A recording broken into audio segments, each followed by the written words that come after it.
এতটুকু জ্ঞান তোমার থাকা দরকার। যখন তুমি হাসরের মাঠে আল্লাহ তাআলার সামনে দণ্ডায়মান হবে, তখন তোমার কি অবস্থা হবে? এতটুকু জ্ঞান যদি তোমার না থাকে, হতে পারো তুমি ইঞ্জিনিয়ার, হতে পারো তুমি বাংলাদেশের সবচেয়ে বড় ডাক্তার, হতে পারো দেশের সবচেয়ে বড় ক্ষমতাশালী প্রভাবশালী লোক। যখন তুমি আল্লাহ তাআলার সামনে দণ্ডায়মান হবে, এই ভয় যদি তোমার ভিতরে না থাকে, তুমি আল্লাহ তাআলার সামনে দণ্ডায়মান হবে, কি আনসার দিবে, কি উত্তর দিবে? এতটুকু যদি ভয় না থাকে, তুমি তো প্রকৃত ইলম অর্জন করতে পারো নাই।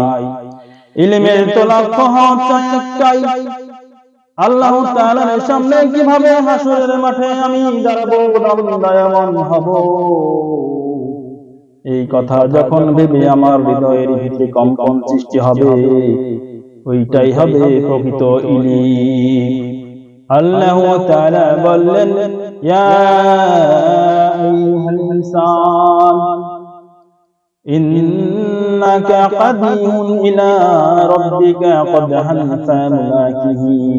ও বান্দা, তোমাকে আমার পর্যন্ত পৌঁছাতে কষ্ট করতে হবে, সাধনা করতে হবে, মুশাহিদা করতে হবে, জিহাদ করতে হবে। তারপরে একদিন তোমার মৃত্যু হবে, আর তারপরে আমার সাথে তোমার মুলাকাত হয়ে যাবে। ওই দিনের কথা ভয় করো, যেদিন তোমার মৃত্যু হয়ে যাবে আর হাসরের মাঠে আমার সাথে আমার সামনে দণ্ডায়মান হবে। ওই দিন তুমি তোমার হিসাব কিভাবে আমার সামনে দিবে, আর ওই মুখটাই বা কিভাবে তুমি আমাকে দেখাবে?